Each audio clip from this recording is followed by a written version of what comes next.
Bueno, buenas tardes a todos. Bienvenidos a la última clase de nuestra materia Fundamentos Cognitivos para la Educación Matemática de la Licenciatura en Educación Matemática de la LEM y a todo el mundo que quiera o se interese por la teoría de los campos conceptuales de Vergniaud, que es el tema de esta conversación. Bueno, yo tuve la suerte desde hace mucho tiempo, conocí a Vergniaud en el 2006, jugando el famoso juego del caballo, y desde ahí tuve la suerte de estudiar con él, de trabajar con él y de verlo hasta la pandemia todos los años. Así que para mí es una de las grandes oportunidades de mi vida haber conocido y que Vergniaud sea el ser humano que es y que haya ayudado tanto a mí, a toda la gente del grupo. O sea, es un gran ser humano, aparte de un gran psicólogo. Dos frases de Vergniaud fundamentales: la pensée est opportuniste y la pensée fait feu de tout bois, que quiere decir el pensamiento es oportunista y el pensamiento hace fuego con cualquier madera. Y eso bien que lo sabemos los profesores. Vergniaud es investigador emérito en la actualidad del Centro Nacional para la Investigación Científica de Francia, conocido como CNRS, o sea, el CONICET, el homólogo del CONICET, pero de Francia, donde ha sido director, integrante del Consejo de Administración y del Consejo Científico. Vergniaud es además doctor honoris causa por la Universidad de Ginebra desde el año 1995. Es miembro, como creo que ya les dije en la charla de consulta, de la Academia de Ciencias Psicológicas de Rusia desde el año 1996 y es doctor honoris causa, entre otras universidades, por esta universidad, por nuestra universidad, desde el 2011. A Vergniaud se lo considera el fundador de la didáctica de las disciplinas en Francia, específicamente de la didáctica de las matemáticas y de la didáctica profesional. Su obra ha sido publicada en alemán, en inglés, en chino, en español, en francés, en italiano, en polaco, en portugués y en ruso. Vergniaud se caracteriza por unificar o por amigar o por considerar conjuntamente y tomar lo que él considera más apropiado de cada una de su maestro, su director de tesis, Piaget, y también de la teoría de Vygotsky. De Piaget toma principalmente el concepto de esquema, al que lo profundiza, lo define mejor y lo reformula. Y de Vygotsky adopta la importancia de la interacción social, del lenguaje y de la simbolización. Justamente Vergniaud considera que el profesor tiene un papel mediador que no tiene que ver tanto con la interacción en el aula, sino con la responsabilidad que tiene que asumir el profesor al elegir las situaciones a las que los estudiantes se van a enfrentar y prever cuál es la relevancia de esas situaciones. Una cosa muy importante que él toma de Piaget es la postura genética y el hecho de que los alumnos van a dominar un campo conceptual, o cualquier persona, no solo los alumnos, van a dominar un campo conceptual a lo largo de un periodo de tiempo muy largo. Vergniaud ha hecho aportes a la psicología, a la pedagogía y a la didáctica. Como dijimos ya en varias oportunidades, la suya es una teoría pragmática del desarrollo mediante la conceptualización de lo real. Que sea una teoría pragmática supone que se le va a dar mucha importancia a la acción, a las consecuencias de la acción y a la funcionalidad de la acción, es decir, a que la acción humana es fundamentalmente guiada por las consecuencias que tiene y por la utilidad justamente de esa acción. Sin que, por supuesto, esta sea una posición utilitarista, pero sí la praxis tiene un gran peso en estas concepciones. Vergniaud decide abandonar la tesis piagetiana de la generalidad de dominio y también los modelos lógicos de desarrollo cognitivo. Esa es una diferencia fuerte con su maestro. Y además explora las coincidencias y las diferencias, como ya les dije, entre las obras de Piaget y de Vygotsky. Hay un libro que está en francés y bastante mal traducido al portugués, donde él aborda eso, que salió publicado en Francia por la editorial Hachette en el año 2000. Él sustituye la interacción sujeto-objeto por la interacción dialéctica esquema-situación. Y ahora, después vamos a ver un poco mejor qué significa eso. Y introduce nociones que van a ser muy importantes para nosotros. La noción de conceptualización, la noción de simbolización, el papel del lenguaje, las relaciones entre la representación y la conciencia, y la noción de competencia. Yo diría que la de Vergniaud es casi en exclusiva la única teoría sobre la competencia o sobre la noción de competencia. Él, además de eso, al inventar o concebir la idea de invariante operatorio, recreó la noción piagetiana de esquema. Que no, el invariante operatorio no era parte de la definición de Piaget de esquema. Es más, Piaget toma la definición de esquema de Kant, pero nunca estableció con claridad qué era un esquema, qué partes tenía, por ejemplo. A su vez, esta distinción entre dos formas del conocimiento, que son dialécticas y que están en permanente interacción, como son la forma operatoria y la forma predicativa, también contribuyen mucho al desarrollo de la noción de competencia. En lo que se refiere a la didáctica científica, él extendió la didáctica a los adultos, no solo a la enseñanza de los párvulos o de los niños y de los adolescentes. Y también a lo que significa el aprendizaje de conceptos en un dominio específico dado y en distintas instituciones sociales, como son la escuela, el trabajo y el ámbito de la profesionalización o de la formación profesional. De allí que sea uno de los padres también de la didáctica profesional.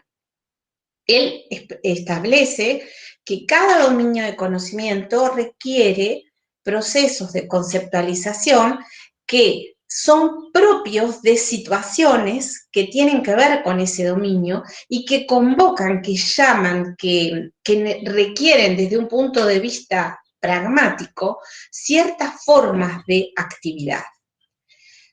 Con relación al papel que Vergniaud le asigna a la relación entre los aspectos cognitivos y los aspectos didácticos, él considera que, y esta es una posición muy vygotskiana, que para que haya desarrollo cognitivo en un cierto dominio, es necesario que existan procesos de enseñanza en ese dominio. Así entonces, para Vergniaud, la didáctica es el estudio de los procesos de transmisión y de apropiación de los conocimientos, teniendo en cuenta los contenidos específicos que dichos conocimientos poseen. Aquí tenemos entonces la importancia de la noción de campo conceptual. Para Vergniaud, el conocimiento está organizado en campos conceptuales. Y la idea es que un sujeto va a dominar progresivamente un campo conceptual a lo largo de un periodo de tiempo largo. Y lo va a hacer a través de la experiencia, de un campo de experiencias que tiene el sujeto y del aprendizaje. Por campo conceptual, dice Vergniaud, yo entiendo a un conjunto informal y heterogéneo de problemas, situaciones, conceptos, relaciones, estructuras, contenidos y operaciones de pensamiento que están conectadas unas con otras y que son susceptibles de ser entretejidas durante el proceso de adquisición. Y el hecho de que sea informal tiene que ver a que se refiere a una gran variedad de situaciones que no son exclusivamente escolares o que no son exclusivamente las que están en los libros, sino que tienen que ver con lo que Habermas denomina el mundo de la vida de las personas.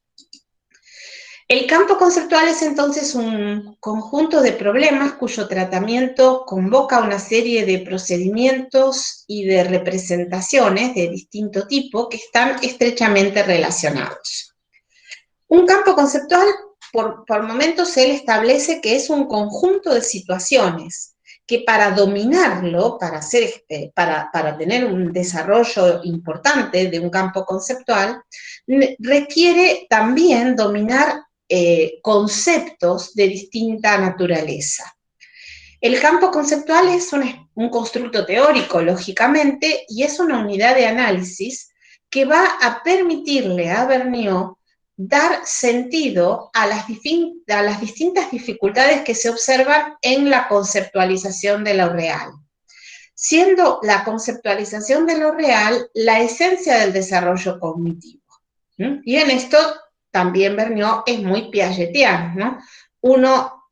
El sujeto se desarrolla cognitivamente porque está en contacto con el mundo. El dominio de un campo conceptual, entonces, no va a pasar, como ya dijimos, ni en unos meses ni en unos años. En la clase de consulta hablamos, por ejemplo, del largo tiempo que lleva el desarrollo del campo conceptual de la proporcionalidad y que uno encuentra adultos que no han terminado el desarrollo, por ejemplo, de este campo conceptual. Y a su vez, también es importante tomar en cuenta que no sirve para nada evitar las dificultades conceptuales, sino que para que las dificultades conceptuales puedan superarse, es importante que éstas se encuentren en el proceso de desarrollo y de escolarización también y de enseñanza, pero esto no ocurre de una sola vez, de un solo golpe. La noción de situación es muy importante en la teoría de Vergniaud, y él dice que es una influencia que él le reconoce a Guy Brousseau, pero que su idea de situación es como mucho más preliminar y no tan desarrollada como la idea de Brousseau. Para él, la idea de situación se parece más a la idea de tarea, ¿no?, que usamos en la teoría antropológica. Entonces, ¿qué es una situación? Una tarea. Saltar una valla es una situación y una tarea. Podar una viña, manejar un automóvil, resolver una ecuación de primer grado con dos incógnitas, o con una incógnita, o una ecuación cuadrática, o una integral, o lavarse los dientes. Toda situación compleja puede entonces, para Vergniaud, considerarse como una combinación de tareas para las cuales es importante conocer cuáles son las características esenciales de esa tarea, la tipología de la tarea y las dificultades que va a entrañar la tarea para un cierto sujeto. También para Vergniaud, una situación es una mise en scène, una puesta en escena interesante y rica. Y en realidad es importante que, por ejemplo, él se diferencia de Brousseau en la distinción que Brousseau hace entre lo didáctico de una situación diseñada para enseñar y lo adidáctico.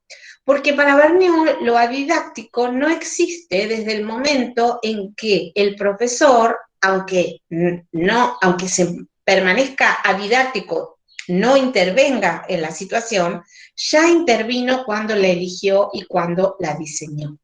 O sea, el profesor, su principal acto de mediación, como ya dijimos antes, es elegir las situaciones. Por otro lado, las situaciones son tipológicas, es un tipo de situaciones lo que interesa, como si fuera un tipo de tarea, ¿no? La noción de esquema, entonces, va a ser también una noción crucial para entender el desarrollo cognitivo.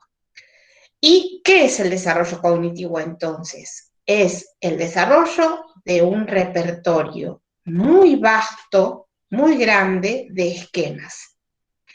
Y para Vergniaud es importante distinguir entre la conducta observable y la actividad.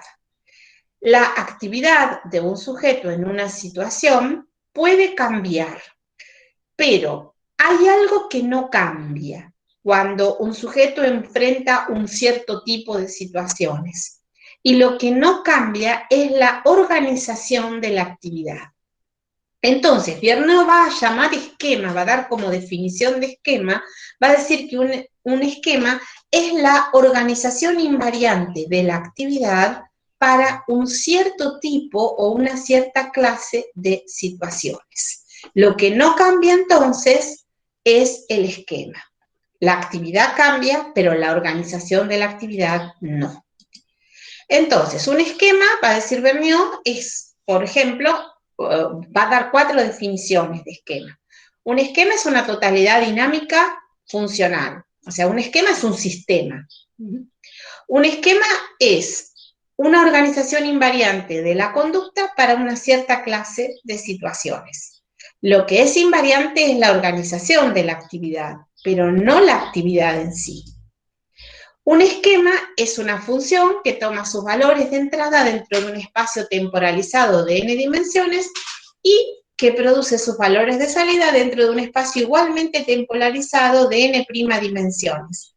Y n son muy grandes. Y finalmente, la definición de esquema que tal vez más nos sirve o que mejor nos permite entender es la definición por componentes. Un esquema es la organización invariante de la conducta para un cierto tipo de situaciones y entonces tiene los siguientes componentes. Los invariantes operatorios, que son los teoremas en acto y los conceptos en acto. Las metas y anticipaciones, o sea, en todo esquema uno tiene una meta. No hay esquema sin la necesidad de lograr algo. Aquí tenemos la cuestión del pragmatismo, ¿no? De lo que hablamos, de una teoría pragmática. Y también los esquemas permiten anticiparse a lo que va a suceder en una situación. Los esquemas tienen reglas de acción, es decir, si hago esto, va a pasar esto. Y los esquemas también tienen que tener alguna forma de generar nuevas proposiciones, que en general son nuevos teoremas en acto para el sujeto, que son inferencias. Como dijimos, para Vergniaud la relación dialéctica o la adaptación no se da entre el sujeto y el objeto, sino entre la situación a la que se tiene que enfrentar un cierto sujeto y un esquema. Entonces, hay una relación dialéctica entre situaciones y esquemas. Unas no pueden existir sin las otras. Es decir, yo no voy a desarrollar mis esquemas para el tratamiento de un cierto campo conceptual, pongamos por caso la proporcionalidad, si no estoy expuesto a las situaciones correctas. Y viceversa. Hay esquemas porque hay situaciones. Y hay situaciones que se dicen, que son específicas de ciertos esquemas. Las situaciones y la actividad entonces, del sujeto en una cierta situación, se refieren a un aspecto inmediato de la conceptualización, ¿no? Pero la conceptualización no tiene que ver solo con cuestiones inmediatas, también tiene que ver con cuestiones a largo plazo. Entonces, es justamente el hecho de que los esquemas se desarrollan lo que permite al sujeto dominar un cierto campo conceptual. Por eso es importante lo que Vergniaud llama la variedad y la historia en el desarrollo de un campo conceptual. Variedad de situaciones a lo largo del tiempo. Como siempre insiste, pueden ser años o decenas de ellos. El desarrollo, entonces, de las competencias evidencia que existen muchos conocimientos implícitos en la acción. Por eso es que yo insisto tanto, y Vergniaud en mi libro, sobre el hecho de que no se puede hacer un test para medir las competencias, porque hay una gran parte de conocimiento que no se expresa verbalmente, porque directamente es difícil o directamente imposible hacerlo. Valga nuestro pequeño homenaje, la obra, digamos, la capacidad genial de Maradona para jugar al fútbol, siendo este en un día tan especial, en el que él ha dejado, ¿no?, este mundo, es imposible de transferir. Es imposible de transferir porque si fuera fácil de transferir, bueno, ¿cuántos como él hubiera habido? Y Maradona hay uno solo, ¿no? Entonces, no puede, además, aunque hubiera escrito un libro sobre cómo jugar como jugaba, seguramente hubiera podido enseñar algo con eso, pero nunca hubiera podido generar una competencia similar a la de él. Las palabras, entonces, no permiten dar cuenta, solo las palabras, no es que no permiten nada las palabras, pero las palabras están sobrevaloradas en muchos casos, sobre todo en la escuela, en términos de conocimiento. Las palabras no dan cuenta del conocimiento operatorio que se pone en la acción en una situación. Entonces, la acción operatoria, la acción en la situación, es tan importante para la conceptualización como lo es el uso de significantes, es decir, de sistemas de representación explícitos. Entonces hay dos formas del conocimiento, como ya dijimos, en interacción. Una es la forma operatoria del conocimiento que permite actuar en situación, y otra es la forma predicativa, que es la que permite enunciar las relaciones entre los objetos. Estas formas no son excluyentes y están siempre en permanente interacción. La enseñanza es muy importante en el proceso de conceptualización. La enunciación, o sea, la forma predicativa, también es muy importante en el proceso de conceptualización.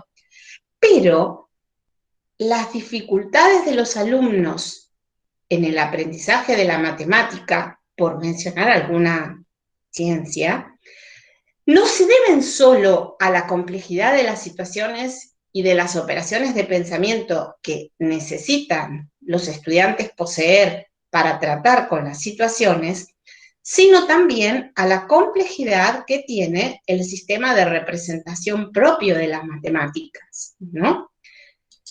Y no voy a decir lenguaje porque no es, el sistema de representación no debe confundirse con el lenguaje. Y aquí hay un punto crucial para mí que destaca Vergniaud. Muchos investigadores y muchos docentes piensan que la única dificultad que tienen las matemáticas es el lenguaje, está en el lenguaje. Pero resulta que es importante que nos demos cuenta que las matemáticas no son un lenguaje, son mucho más que un lenguaje, son un conocimiento. O sea, no podemos reducir la matemática al sistema simbólico. Entonces, esta confusión persiste y genera todos los desaguisados en torno a la matemática que conocemos, o buena parte de ellos. Y no es solo una confusión que pueden tener los profesores de a pie, la tienen incluso psicólogos muy connotados, la tienen incluso matemáticos, que ven a las matemáticas como un lenguaje y no como un conocimiento. Y cuando decimos como un conocimiento nos referimos a que si la vemos como un lenguaje, solo tenemos una parte, que es la forma predicativa de las matemáticas. Pero hay un mundo operatorio por debajo y probablemente implícito que también es parte de ese conocimiento. Y acá viene otra vez la cuestión pragmática. La forma operatoria y la forma predicativa no se desarrollan en continuidad. No es que primero tenemos que tener la forma operatoria y necesariamente después viene la forma predicativa. No, podemos tener la forma operatoria y nunca llegar a la forma predicativa. Y mucho menos esos procesos ocurren simultáneamente. La noción de invariante operatorio entonces es consustancial a la forma operatoria. Y ahí tenemos también una parte de la piedra angular de la TCC. Los teoremas en acto, ¿qué son? Son proposiciones que el sujeto que conoce da como verdaderas. No significa que son absolutamente verdaderas, pero sí tienen el estatus lógico de una proposición, de una afirmación, de la que se puede predicar la verdad o la falsedad. Pero desde el momento en que un sujeto usa un teorema en acto, es porque para él ese teorema es verdadero. ¿Y qué es el concepto en acto? El concepto en acto es un objeto, un predicado o una categoría de pensamiento que es considerada pertinente, o sea, funcional, y otra vez el pragmatismo de la teoría, lo vemos aquí, por un sujeto en una cierta situación. Entonces, los conceptos en acto no tienen valor de verdad, simplemente son o pertinentes o no pertinentes.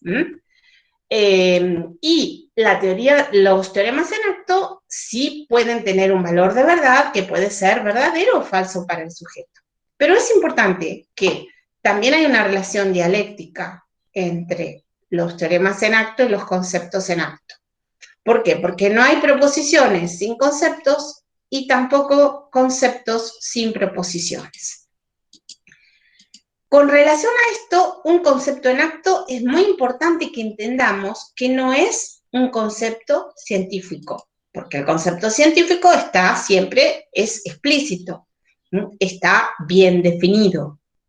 Un teorema en acto no es un teorema científico a menos que el teorema en acto se vuelva explícito. No es que un teorema en acto, un teorema científico, por supuesto, tiene su origen en un teorema en acto.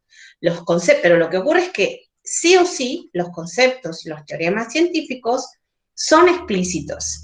Pero esto no implica, no son excluyentes los teoremas en acto y los conceptos en acto con los conceptos científicos. Todo concepto científico alguna vez fue un teorema en acto y un concepto en acto. O sea, todo concepto científico tiene su origen en invariantes operatorios. Y lógicamente entonces los invariantes operatorios, teoremas en acto y conceptos en acto progresivamente pueden volverse o transformarse en teoremas y conceptos científicos. La cuestión es tan delicada y tan compleja de cómo los invariantes operatorios pueden evolucionar, que si nosotros pensamos en el mundo de los invariantes operatorios o en el conjunto total de los invariantes operatorios, que yo he diagramado aquí, de todo ese mundo tenemos un grupo de invariantes que señalo con rosa, que son conscientes.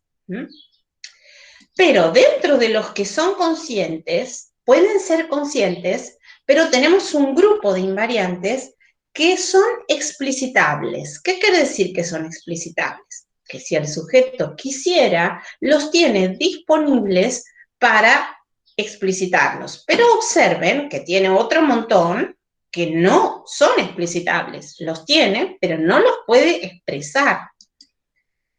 Luego, dentro de los explicitables, tenemos un conjunto de invariantes operatorios que están explícitos, ¿sí? Que son explícitos, que la persona los dispone directamente de manera explícita. No es que si quisiera, si se pusiera en ello, podría explicitarlos, como el caso de los explicitables.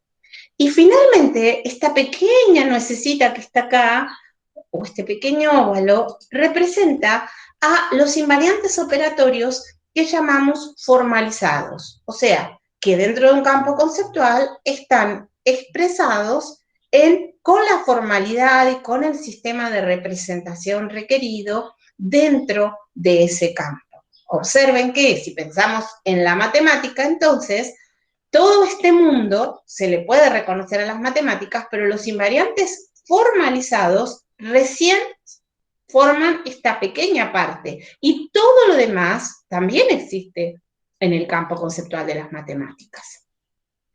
Examinemos un poco más de cerca la idea de actividad. ¿Qué es la actividad?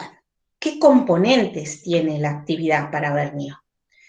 Para Vergniaud, que fue mimo, empezó a estudiar en la escuela, empezó a estudiar en teatro y luego decidió irse por la psicología cuando era muy jovencito. Los gestos son algo muy importante. Y él dice, el pensamiento es un gesto. ¿Qué quiere decir con esto? Quiere decir que hay una profunda interacción entre lo que se piensa y el cuerpo, o mejor dicho, que es imposible escindir lo mental del cuerpo, de lo físico, de lo corporal. Esta es una tradición en la que Vergniaud abreva, por supuesto, en oposición a Descartes, en oposición a Descartes, al Descartes de la geometría analítica, ¿no? A un genio total, pero acá él distinguía entre, con el cogito ergo sum, pienso, entonces soy, él distinguía entre un mundo mental, ¿no? Que lo ubicaba en la cabeza, y el cuerpo. Y para Piaget, para Vergniaud, para Vygotsky, existe una unión total. Para el filósofo Spinoza, ¿no? Va a cambiar la frase de Descartes. Ya no, para los que hacen neurociencias, la frase no es pienso, entonces existo o soy, sino es siento, luego soy.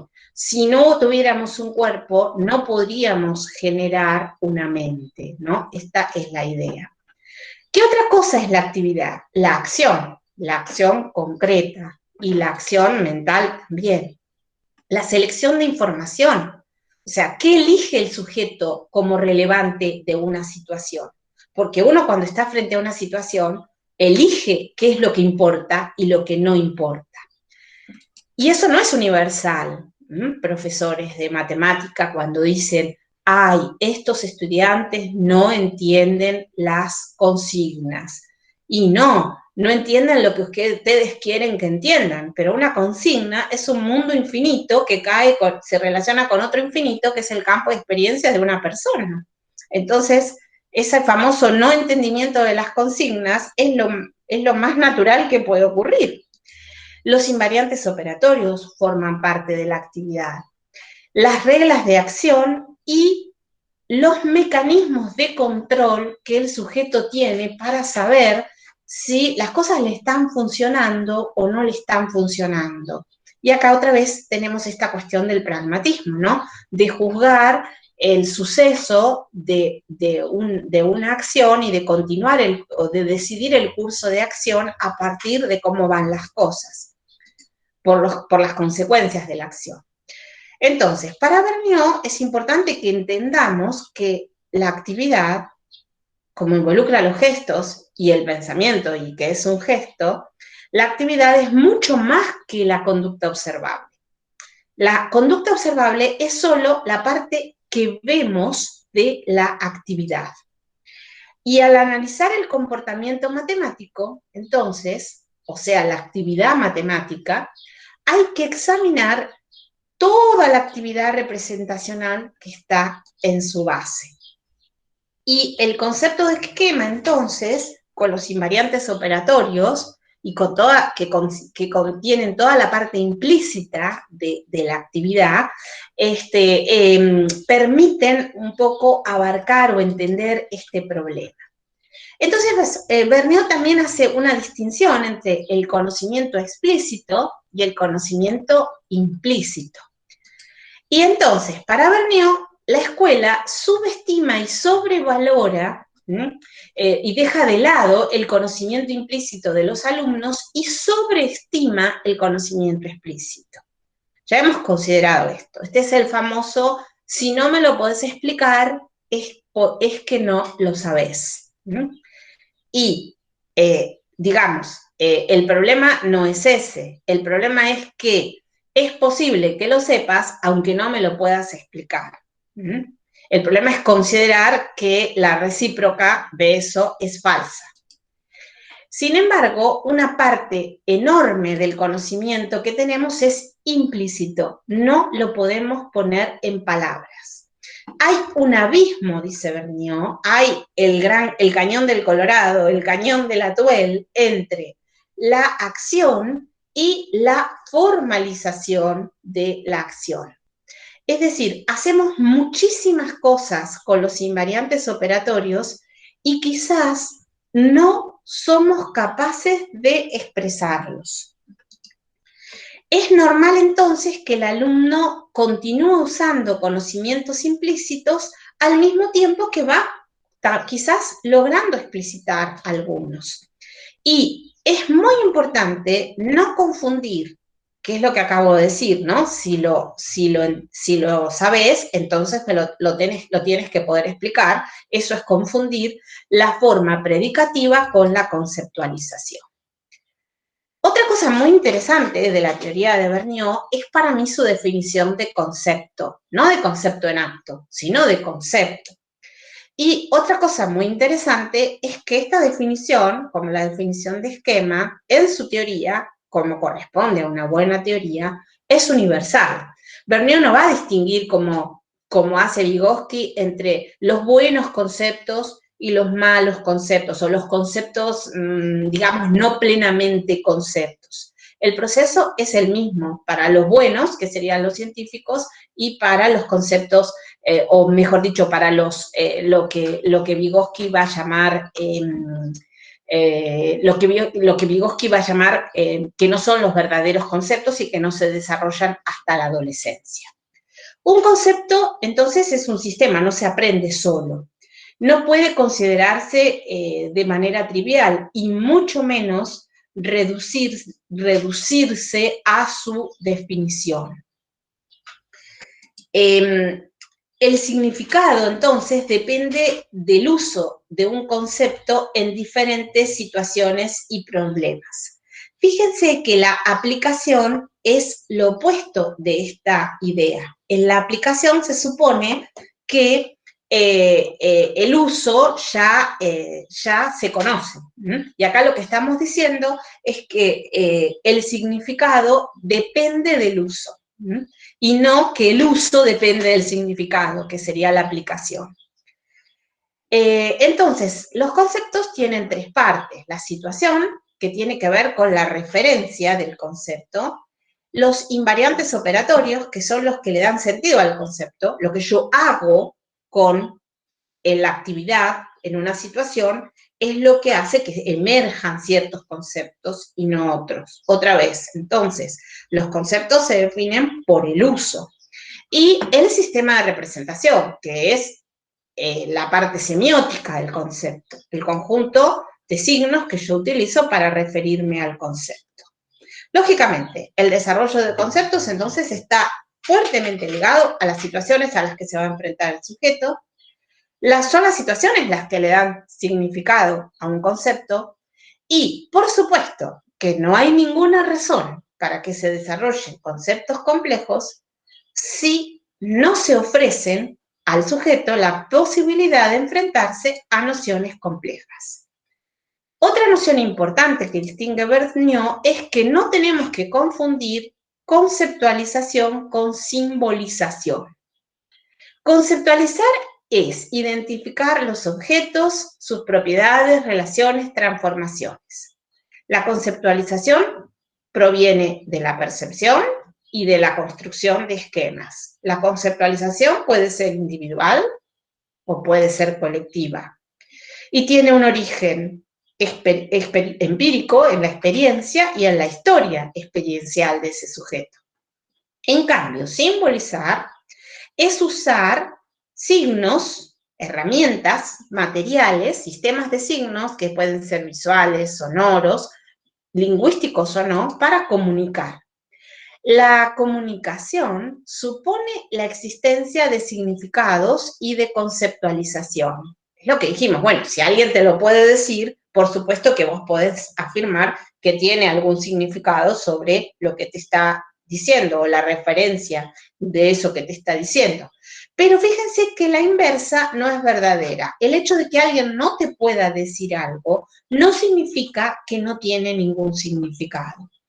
Los sistemas de significantes y de significados son compartidos en general, son sociales, son compartidos por una comunidad, aunque por supuesto pueden ser individuales. Una noción también muy importante y muy actual, incluso en términos de lo que, por ejemplo, de los avances actuales en neurociencias, tiene que ver con la noción de representación. Vergniaud asocia la noción de representación a lo que él llama el flujo de la conciencia. Y él dice que ese flujo lo experimentamos todos. Todos tenemos permanentemente imágenes visuales, auditivas, cinemáticas, hápticas, tanto en la vigilia, o sea, cuando estamos despiertos, como cuando dormimos. Y uno es consciente de sus gestos y palabras, aun si solo son esbozados en el pensamiento, aunque no sean explicitados.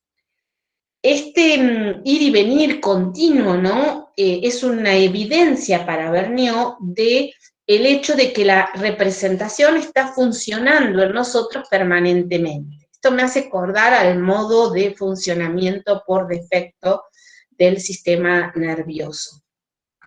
El flujo, justamente ese es el modo de funcionamiento por defecto, el flujo de la percepción, entonces, es parte del flujo de la conciencia y también es parte del flujo de la imaginación.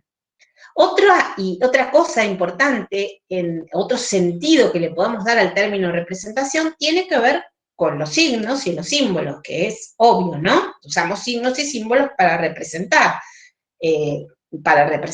lo que sentimos, lo que pensamos, etc.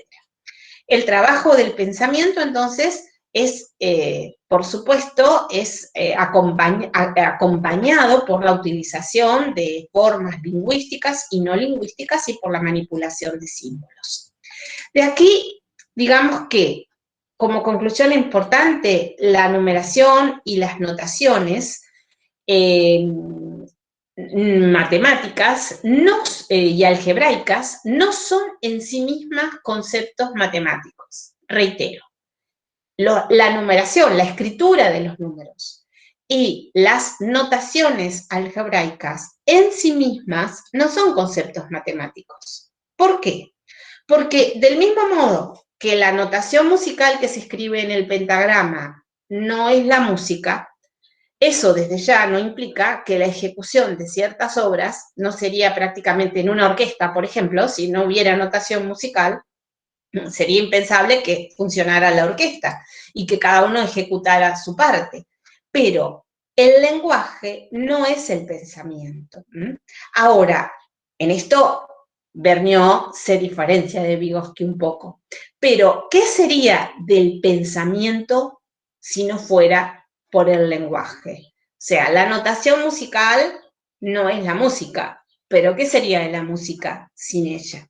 Entonces, obviamente, no se trata de negar las formas predicativas del conocimiento, pero sí se trata de entender que no es lo mismo el lenguaje o la expresión notacional de un conocimiento que el conocimiento. Y eso en matemática es muy importante. Obviamente, también la noción de representación se asocia a que tenemos sistemas de conceptos que nos permiten relevar la información, entender el mundo, regular nuestra actividad de manera pertinente. Y que esto incluye a la percepción, y que la percepción de las cosas no es absoluta, sino que está estructurada por los conceptos que nosotros tenemos acerca de las cosas. Los conceptos pueden ser, entonces, insistimos, tanto implícitos como explícitos. La idea contraria es reservar la noción de concepto solo para los conceptos explícitos.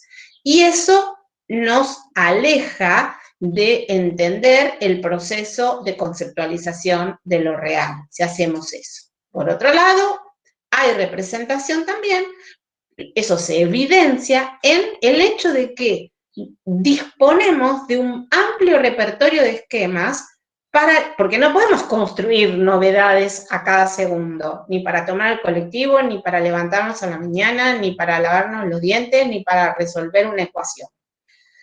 Y es muy importante entonces entender que hay representación y hay esquemas que se representan mentalmente y que eso nos permite regular la actividad, regular la acción, anticipar. Hay una cosa importante, que es que para Vergniaud los esquemas son, por un lado, sistemáticos, pero por otro lado, dice Vergniaud, el pensamiento es oportunista. ¿Qué quiere decir? Lo mismo que el pensamiento hace fuego con cualquier madera. Hay veces cuando decimos que no entendieron las consignas y se fueron a pensar otra cosa, que supuestamente no deberían haber pensado, es porque cada persona lee el mundo según los esquemas que posee, según los conceptos que posee, y organiza su actividad en consecuencia. Las actividades lingüísticas, por supuesto, son muy importantes. Entonces, Vergniaud va a establecer una relación entre conciencia y actividad. La conciencia acompaña a la actividad, pero cuidado, no somos conscientes de toda la actividad. Y eso lo vemos muy bien cuando vamos manejando, escuchando la radio y hablando por el celular, espero que con manos libres, ¿sí? Hay hechos que ocurren y que son parte de la actividad que desarrollamos, de los cuales no somos conscientes. La conciencia, entonces, tiene solo una parte muy pequeña de nuestra actividad y de la manera como funcionamos en situación. Fundamentalmente, la conciencia tiene la elección de la información y el control de los efectos de nuestras acciones. Y entonces, los conceptos que usamos en una situación están profundamente determinados por las características de la actividad, por las metas que el sujeto tiene para la situación y por las restricciones que van a dirigir su accionar. Y estas restricciones pueden ser reales o pueden ser imaginarias. Y eso es muy importante porque justamente gracias a la conciencia es que podemos evocar los objetos que están ausentes o imaginar objetos o crear nuevos objetos.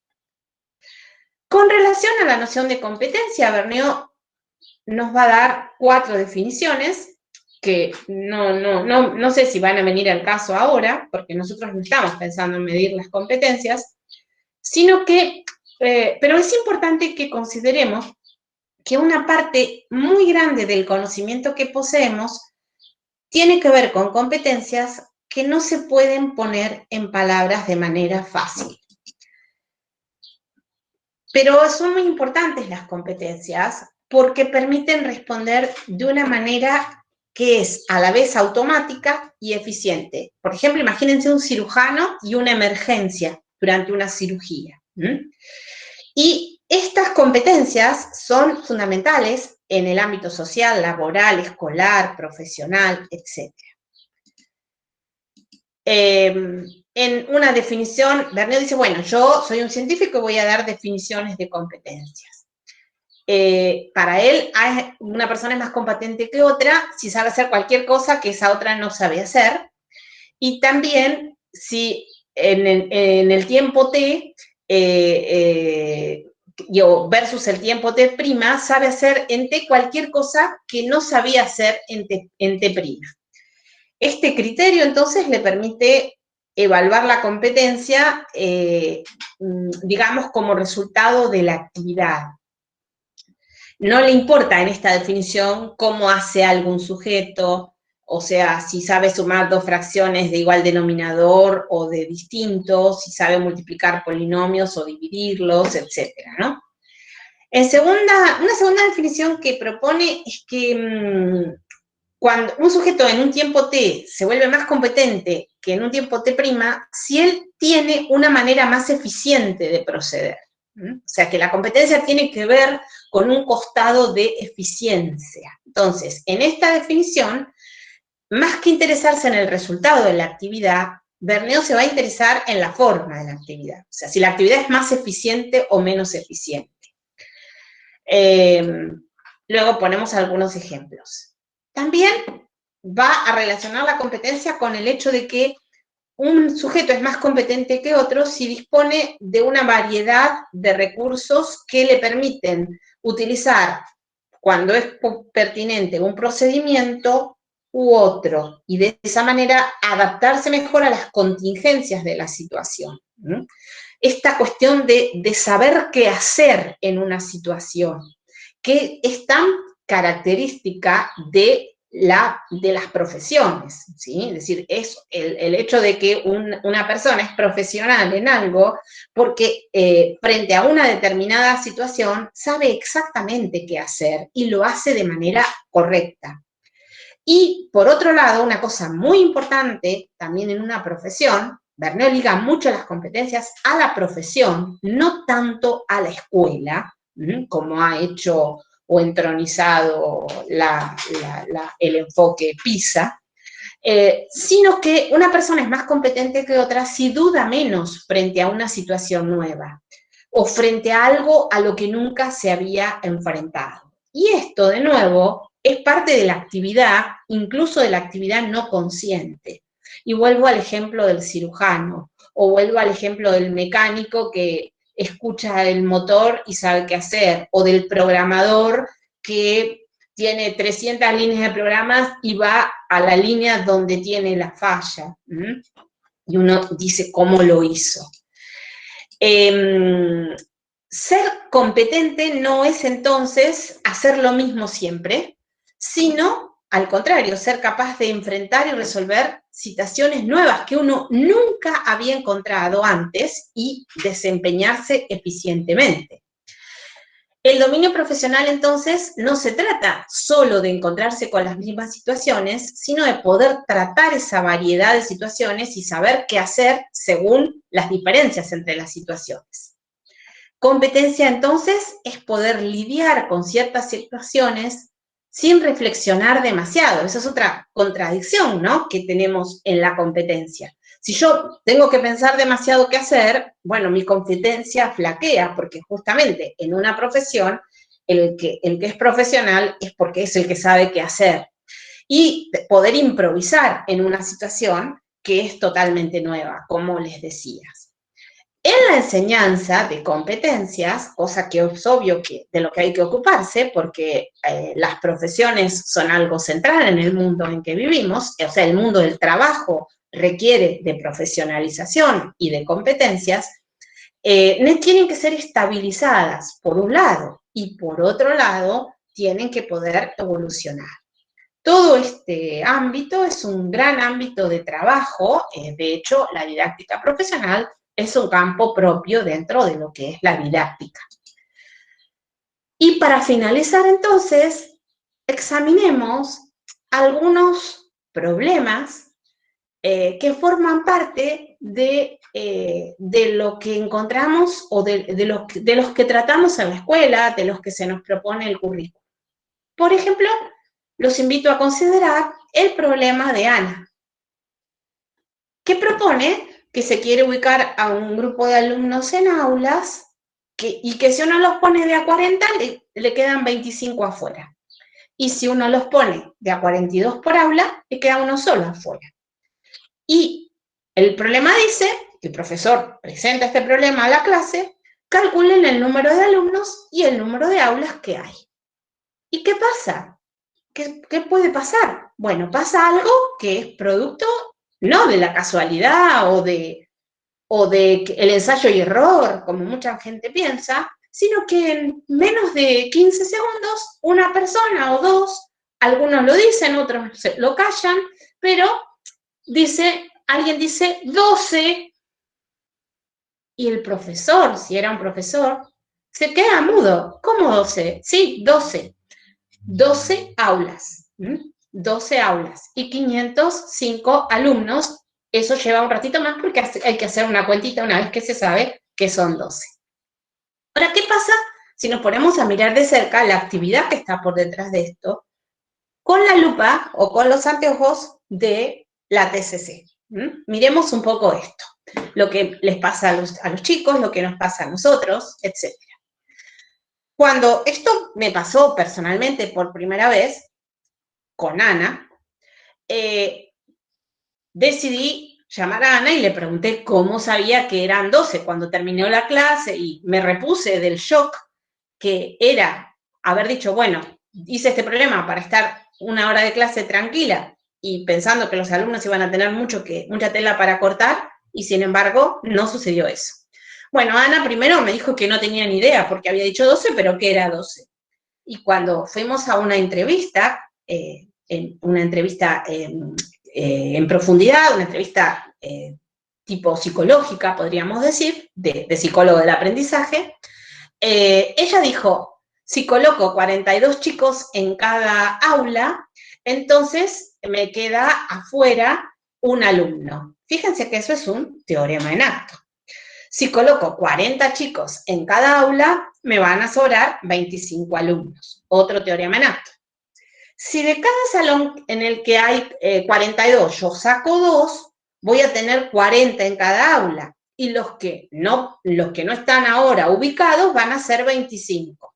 Eso es una doble cuestión. Eso puedo escribirlo como un teorema en acto o como una sucesión de teoremas en acto y como una regla de inferencia. Sigue. Pero como yo ya tenía un alumno afuera, entonces tuve que haber sacado 24, ¿no? Tuve que haber sacado 24 si ya tenía una afuera. Otra vez, reglas de inferencia, reglas de control y teoremas en acto. Entonces, divido 24 por 2, lo cual me da 12, que es el número de aulas. Otra vez, reglas de inferencia y teoremas en acto. Y entonces hago 12 por 42 y le sumo 1 y me va a dar 505. Y hago 40 por 12 y le sumo 25 y también me va a dar 505, a lo cual se agregan los teoremas en acto. Hay la misma cantidad de alumnos y hay la misma cantidad de aulas en las dos condiciones. Ahora bien, cuando pasó esto, nosotros como personas que estábamos intentando entender lo que estaba haciendo Ana, interpretamos las palabras de Ana. ¿Y por qué? Porque Ana, cuando empezó a explicar por qué le daba 12, ella empezó a hacer muchos gestos así con las manos y a cerrar los ojos y a hacer cosas como así. Cuando los estudiantes hacen eso, en general, está bastante documentado que es porque están experimentando una imagen. Entonces nosotros reconstruimos esta imagen de cuál era el razonamiento de Ana, ¿no? Si los ponía de 40, tenía 25 afuera, ¿sí? Y cómo hacía para llegar a 1. Si los ponía de 42, tenía 1 afuera, y entonces ¿cómo hacía para llegar a 25? Bueno, o agregaba 2 o sacaba 2, y etc. También, cuando es muy frecuente que encontremos este tipo de escritura, que algo les preguntamos, ¿no? Que Ana dice, bueno, 25 menos 1 me da 24, lo divido por 2 me da 12, 12 por 42, más 1 me da 505. Fíjense que acá, esto también podemos relacionarlo, ¿no? Con una cuestión esperada por nosotros. Nosotros esperamos que las ANAs que tenemos en las clases hagan estas cosas. Que nos pongan la ecuación, que nos digan que esta C es igual a esta C. En general, esto no lo dice nadie. ¿Por qué? Porque esto es muy complicado. Ahora, observen nuestra ANA, si no es lista, ¿no? 25 menos 1 es 24 y divido por 2 porque esto sale de que 42 menos A menos 40A da 2. Y por supuesto, bueno, acá viene la cuenta, ¿no? Ahora, ¿qué es lo que pasa? Acá tenemos un conjunto de invariantes operatorios verdaderos, de teoremas en acto verdaderos, mal escritos. ¿Están de acuerdo que está mal escrito? Porque obviamente 25 menos 1 no es lo mismo que 24 dividido 2, o que yo sepa, ¿no? Y ni que 12 por 42, bla, bla, bla. Acá tenemos, si esto ocurriera, tenemos una cantidad muy grande de teoremas en acto verdaderos y nuevos, que no tienen nada, que tienen que ver y no tienen que ver. Hay un conjunto nuevo de teoremas en acto acá, porque ¿cómo se pasa de acá a acá? Pero están bien simbolizados. Acá, si pretendemos esto, tenemos un esquema gigante. ¿Por qué? Porque es el esquema de entender que el conjunto solución de esto, ¿sí? Y de esto van a coincidir. O sea que estas expresiones, lo que yo les estoy pidiendo, posiblemente, o lo que quiero saber, es cuando esas dos proposiciones son equivalentes. Y el resultado que obtengo, y eso entonces se llama el esquema de la equivalencia. Luego nosotros decimos, bueno, chicos, traigan el GeoGebra. A propósito, no traje el GeoGebra, traje otro, el Gramática. Y representen esas rectas, ¿no? Fácilmente, eso es una pavada. En 5 lo haces. Pero resulta que acá hay otra vez nuevos teoremas en acto verdaderos y bien simbolizados, que nos llevan a ver también que hay nuevos conceptos, no en acto, sino nuevos conceptos, una situación diferente, simbolizados en otros sistemas de representación. ¿Por qué? Pues yo estoy usando, esto es un sistema de representación, tengo el temita de las escalas, para colmo, si quiero ver las cosas, no tengo las mismas escalas en los dos ejes, tengo una manera de expresar que es con la C despejada, como estaba acá, pero no sé si esa es lo mejor. Tengo un objeto algebraico, que son las funciones, ¿no? Porque estoy estableciendo una variación entre esta cantidad de estudiantes y la cantidad de aulas. Y me pregunto, ¿este objeto es el más apropiado para llegar a esta equivalencia? Y les pregunto a todos. Y acá tenemos nuestra inspiración, o sea, hay chicos que dibujan cosas así, ¿no? Cuando uno les... Y si esos chicos agarran a un profesor no informado, el profesor va a decir, ¿qué? ¿Y esto qué es? Bueno, ¿esto qué es? Esto es, hay la misma cantidad de aulas, ¿sí? En los dos casos.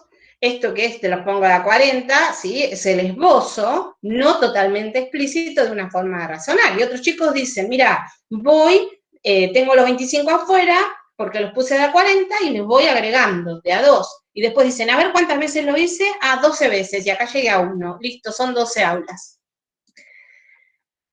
Pensemos, para terminar, en otro problema. El problema que llamamos el problema de José. Y dice así, en una granja hay cisnes y conejos. En total hay 550 cabezas, o 550 animales, y José contó que había 1580 patas. ¿Cuántos conejos y cisnes hay?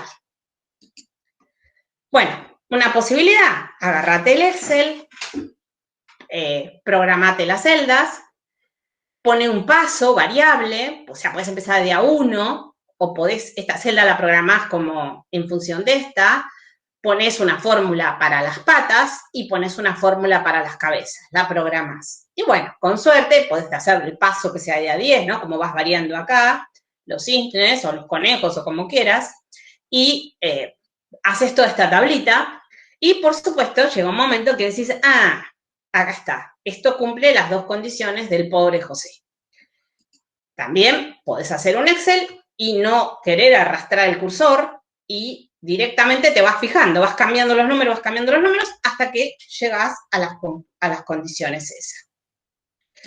Eso te puede ayudar, ¿sí? Te puede ayudar a construir algo bastante interesante para mi modo de ver, que es un modelito. O sea, vos acá lo que tenés, lo que construís, porque como tuviste que programar las celdas, mejor o peor, a la pregunta de cómo hago para que se escriban esas relaciones. Bueno, vas a tener que construir un modelo. Y la ventaja que tiene este problema es que si bien hay estudiantes que son capaces de darte la respuesta, así como tipo Ana, es más difícil darte la respuesta acá, inhibe las resoluciones que llamamos traductivas, que es la manera incorrecta en que nosotros enseñamos álgebra en la escuela. O sea, nosotros ponemos situaciones que se pueden resolver numéricamente para usar una herramienta súper sofisticada, ¿sí?, que no es necesaria para resolver esa situación. Ahí entonces creamos un gran lío. Lo que estamos haciendo es que proponemos situaciones inadecuadas para el conocimiento que queremos enseñar. Nos parece que este problema, dentro de todo lo que hay, es un poco más rescatable. Y entonces decimos, bueno, representemos gráficamente, pero fíjense una cosita, representemos la ecuación de dos variables, no la dependencia funcional.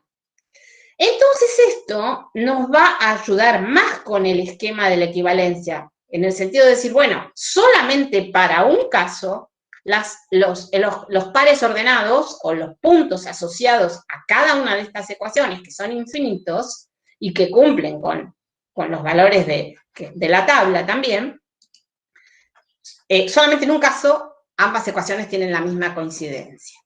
Ahora, les vuelvo a preguntar. Acá aparece un nuevo objeto, nuevos conceptos en acto, nuevos teoremas en acto y un objeto nuevo que es el objeto algebraico ecuación de primer grado en dos variables.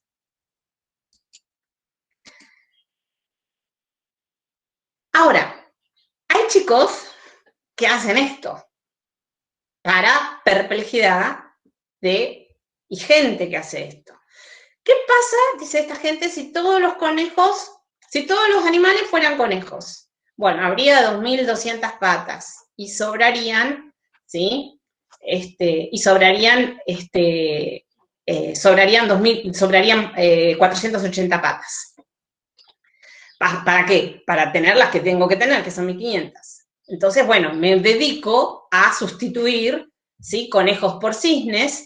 Como ya tenía dos patas contadas, entonces tengo que dividir por 2, 480 lo divido por 2 y me da 240. O también puedo pensar, ¿y si todos fueran cisnes? Y bueno, si todos fueran cisnes, me van a faltar, voy a tener 1.100 patas, entonces me van a faltar patas. Fíjense que acá tenemos una variedad enorme de teoremas en acto y reglas de inferencia y reglas de control verdaderas y bien simbolizadas, y que nos pueden llevar, o que querríamos que nos llevaran, a expresiones que pueden ser así, o expresiones que pueden ser así, ¿no? Para esto necesitamos nuevos teoremas en actos, verdaderos y bien simbolizados. También necesitamos nuevos conceptos simbolizados en otro sistema de representación, que es el propio de la notación algebraica. Y, de nuevo, la pregunta es, nosotros insistimos a los chicos, creo que todos lo hacemos o lo hemos hecho alguna vez, en que en estos casos tenemos que despejar, así, ¿no?, y sustituir o despejar la misma letra en los dos casos, por ejemplo acá, despejar la letra, o sea, lo llevamos para el lado del objeto algebraico función. Pero fíjense que si nosotros queremos construir la equivalencia, quizás el objeto algebraico, como mostré antes, más adecuado, y lo que podríamos hacer al trabajar con este modelo, sería el de ecuación en dos variables, cosa que por supuesto no hacemos porque pensamos que las dos variables son muy complicadas para los niños. Por más que si usamos los Excel y los GeoGebra y bla, bla, bla, estamos en un dominio que podría no ser funcional y podría devenir a posteriori funcional, y de nuevo entonces estamos en el cuento de que las situaciones son las que generan los esquemas y los conceptos, y que nuestro trabajo es analizar bien qué le estamos proponiendo a nuestros alumnos. Bueno, este es el fin, ha sido todo, y esta es una imagen del glaciar Perito Moreno que muestra que esta pared tiene como 2 cuadras y es solo el 1% de lo que hay acá abajo. Eso es una gran metáfora para la conceptualización. Lo que se ve de la conceptualización es como cuando hay un cubito adentro del agua, apenas un porcentaje muy pequeño de todo ese iceberg gigante. Y eso es algo que nunca tendríamos que perder de vista. Bueno, muchas gracias y un placer haber estado con ustedes en estas condiciones, y esperamos haberles dejado algunas inquietudes, algunas preguntas, pocas respuestas, muchas preguntas. Y esa es la idea, y no se tienen que sentir mal por eso. La conceptualización de la teoría de los campos conceptuales es un desarrollo a largo plazo también.